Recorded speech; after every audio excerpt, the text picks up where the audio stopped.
She's a playwright, an actor, web developer who uses her skills, metaphors that she picked up during her travels and collaborations that enriched her perspective as an artist. To talk about her experiences of theatre, both in India and US, and a new play, Fontwella, I welcome my guest today, Shubhra Prakash. Hello.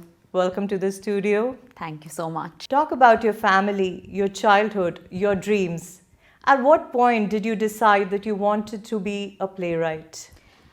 Thank you for asking the question. I'm an immigrant to the US and I moved here with my family and started high school actually. Very quickly right after we moved here, I started high school and I came to New York in 2012 and being an actor, I came here to pursue theater because I love the theater. I love being on stage. And when I started to notice that there is a lack of sort of, stories in which I fit in, I felt motivated to kind of dig around and see what can I create as an opportunity for myself to tell the stories that would, allow me to show my own skills as an actor. And now I feel like I'm slowly getting to do that more and more. And also being able to kind of sort of form a community and work with more people who can participate in that way, really let their skills come out as performers, writers, directors. Where have you come from? Like, talk about your childhood. Would love to. So, we were in Delhi before we moved to the US. We moved to the West Coast, California. Before Delhi, we were in Kolkata. We are originally a family from UP, Uttar Pradesh. Wow. So, I mean, it is quite common when you live in the metropolitans in India that you come from different areas. But you were exposed to a lot of different cultures, and that must have helped you. UP is what, Nautanki?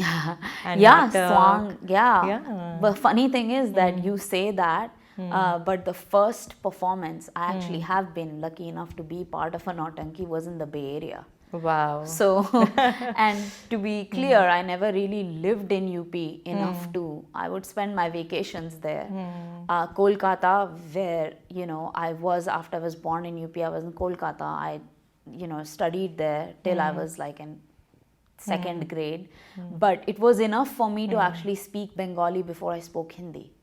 What are the similarities and differences between the theatre world in India and the US?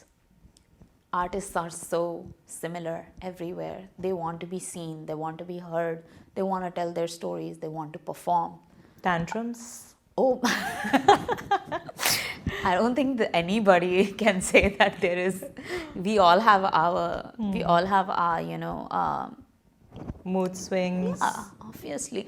That's there. But I will say that there is every place also has its kind of its place where actors go. In India, the place where actors go is one place. In the US, there is a place where the actors go, and those places, like you can say Bombay or you can say New York or LA, they have certain energy, and all the artists seem to gravitate towards it. But beyond that, the difference that I have seen, I will tell you, is that even in places in India that are not Bombay or Delhi or whatever, there is art and it is being practiced and it is what they call folk art, but is really India's actual art, is alive and it's kind of building. And in the US, I feel that there are regional theaters that do the work.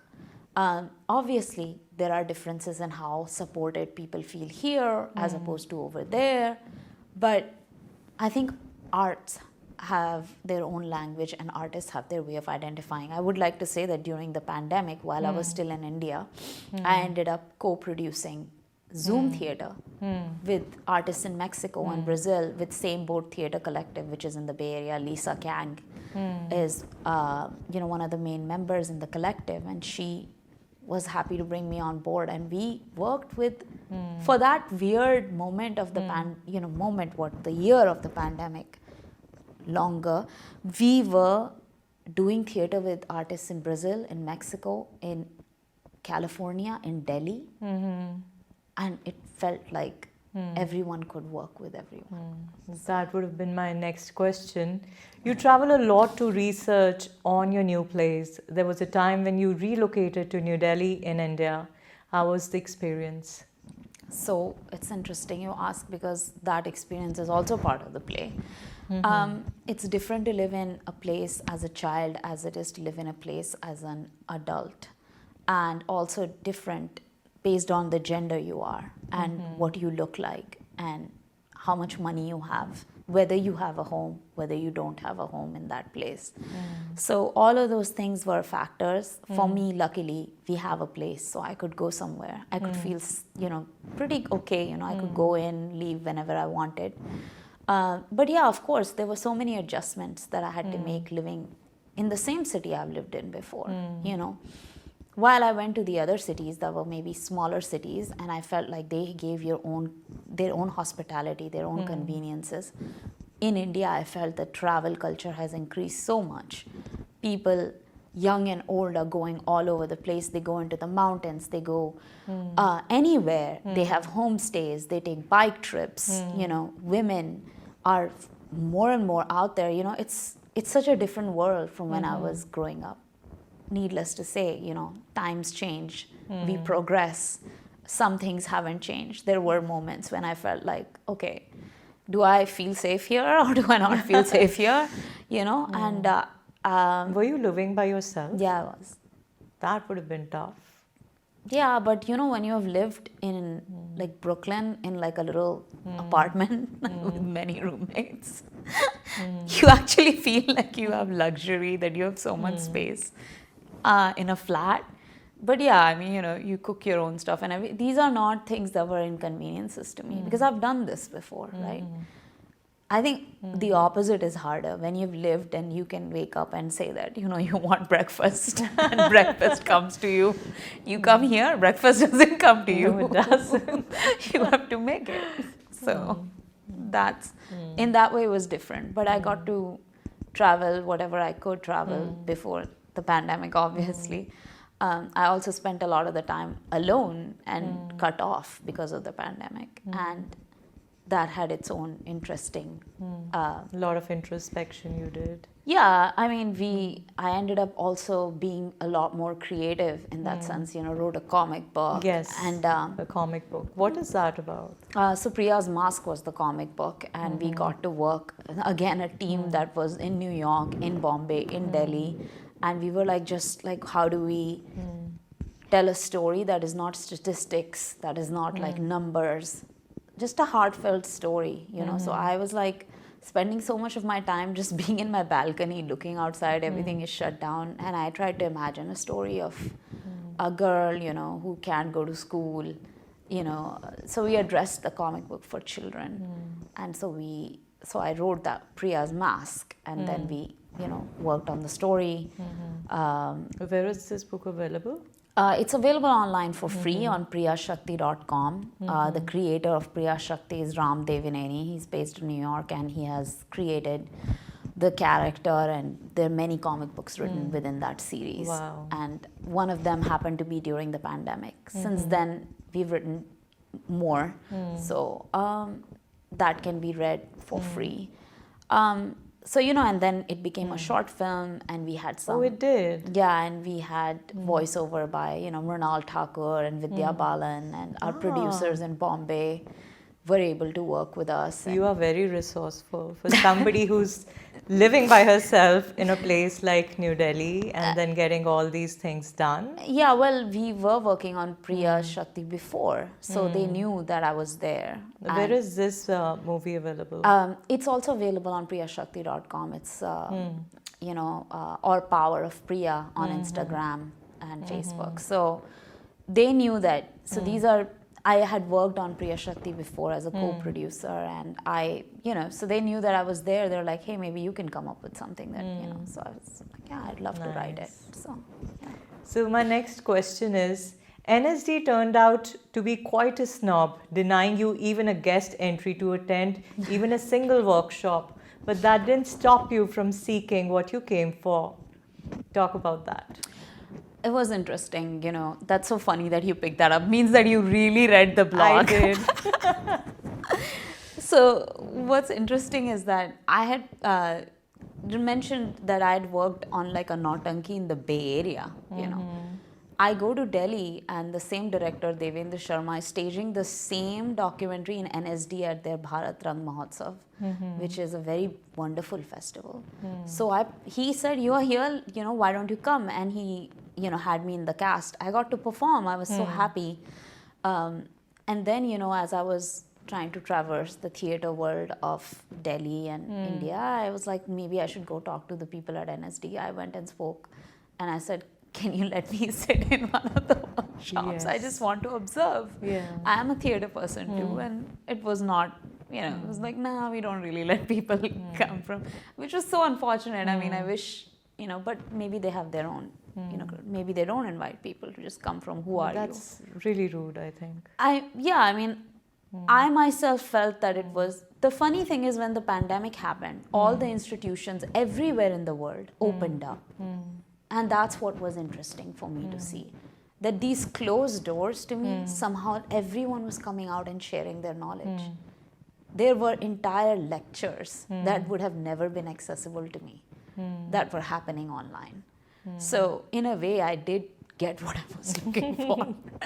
But, it's how it is. I think the pandemic has taken down some walls and I think still is limiting us in so many ways. So some still need to be broken down. Yeah, agreed. Absolutely. Some work has started, but some still needs to happen. Yeah. When you were in India, what did you learn about the theatre art techniques and practices that were native to India? One that we could say came from different regions of India. So that's a very loaded question, and I would say that I had some luck actually getting directed by a director from NSD who ended up directing the same repertory I was part of. Sadly, he's no more. He passed away earlier this year. Professor K.S. Rajendran. And when he directed, I felt like I was learning very much the kind of theatre that I wanted to learn in India. Shubhra, what is your process for selecting a script for a production? So far the scripts, there has been no selection, there has been work. So I have created I'm interested in something. I'm interested in telling a story. I have come across maybe an event or a personality who I feel very curious about, and that then makes me want to research. Why is it that interests me, and what can I look into? Their history, their impact, and then I start working from there. So I think that would be the part answer to my next question, which is what makes you stand out from other theatre directors? Which theatre style do you most enjoy working with? Saying that I would stand out means I know them all. I don't know enough. I think that there are a lot of people that have inspired me. I will take name of one, the Ping Chong Company in New York, do documentary theatre, which means they research. And I got to work in a workshop with them. And I got to be an understudy in one of their works. And it informed me when I went to India, and I was like, how do I even start asking the questions that I want answers to? Their methodologies, those things helped me. And I think it's interesting to look at documentary theatre. There are things that I feel inspired by, and I think that what I like the most is the complete unawareness of where everything is going to go when you first start. I think it's freeing instead of feeling like I have felt the terror of it, like I have no idea what's happening. Talk about your latest play, Fontwella. What is it about? And prior to the play, you put up a digital art exhibition based on that. Run us through the journey of Fontwella from seed to execution. But how would this complex script fit on the Roman keyboard? The script from the Hindi language. See, you have K for kangaroo in English. Well, we have ka, kha, ga, gha. So which K? P for potato for you, but we have pa, pa, ba, ba. And that's just one language from India, Hindi. But he would find a way. He would find a way for the complex script to live on the Roman keyboard. Hi, my name is Shubhra Prakash, and I am the writer and performer of a solo play called Fontwella. I wrote this play because I'm inspired by my uncle's work of creating one of the first softwares that made it possible for an Indian script to be typed on the computer. His name is Rajiv Prakash Khare, and he is referred to as the Fontwella. In the play, I ask 3 questions. What happens to an artist's journey when they turn into an entrepreneur? What happens to a language or a script being digitized? And what happens to someone who goes in search of a story after living for 20 years in the West back to their homeland? Fontwella actually is based on my uncle, who's one of the first artists that I knew from my family.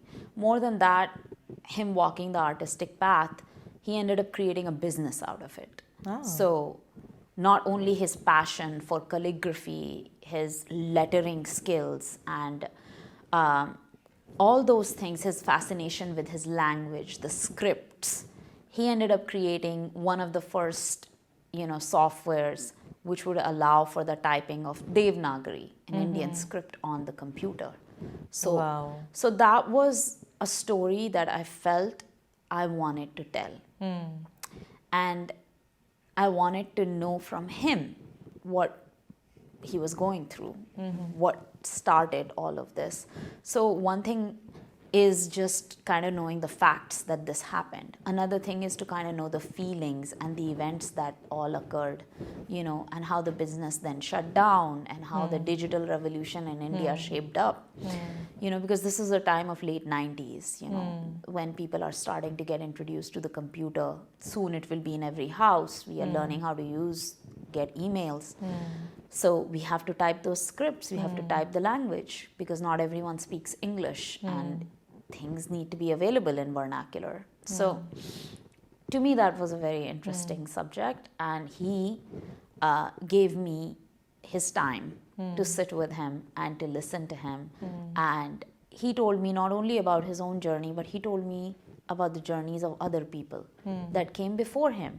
We talked about the change of writing to typewriters, to typesetting, to computers. So at one point, information became a lot. And we were like, this is a lot of information. And there came an opportunity to do a digital exhibition. So we took that information and we formed a program called Fontwella Stone to Mobile, What Remains? Like, what is this journey from what we see in monuments, sculptures carving this script, all the way down to now we see on mobile. And so we did that. We had 8 screens. Wow. And it was given by the gallery. We shot videos. We went to the Qutub Minar. If you've been ever to the Qutub Minar, you see the iron pillar. The iron pillar has a Pali script on the iron. And if you look at it certain way, and we shot this, right behind is the Persian script on the Qutub Minar. And you see these 2 scripts there, and to me it was very interesting that these are completely different backgrounds, these are completely different times, and this iron pillar is standing here with its own language, and there's that Persian language also. And to me, like, all of those images, and even the road signs having not only Hindi but also Urdu, also having English in the road signs of Delhi, all those things, that research kind of had a place to live in because of the exhibition. How interesting. So we made like 8 screens. One screen would talk about his inspirations, people who came from different times, and another screen he would narrate something. Another screen there would be different conjuncts shown, why Indian scripts are called complex scripts. They don't easily fit on the keyboard. They didn't at that time. Now we have so much advancement, it's possible to type complicated scripts. But there was a time when it was tough. What were the compromises? So that was the exhibition part. We also got an opportunity to present virtually at South Asian Institute in Chicago. And that was, we showed the Anglo-Nagari keyboard, which she had designed, which has Devanagari letter forms on it. And we talked about that. That was a great cohort of artists. So we were part of that. And then the play was going on. I wrote an ensemble version, which has many characters. And I was under the impression I would be staging it in India, because that was the dream. But as the pandemic happened and other things, I was, you know, like, okay, there's an opportunity to do a solo. So I changed it into a solo as a playwright can. But is it like a documentary form, or have you included some, you know, fiction to it? Yeah. So I act out the characters, and I act out Different the stories. characters you act out. And I act out the story. The story is not only his story, the story is also my story of why I feel I should tell this. It's a little meta, I guess, you know. And things that you've already asked actually are in the story of living in a city as an adult, as a woman, and, you know, those things, and trying to go after what you believe in as your work. How interesting. What is your message to the future playwrights? Give some nuggets of wisdom, books, and discipline they should follow.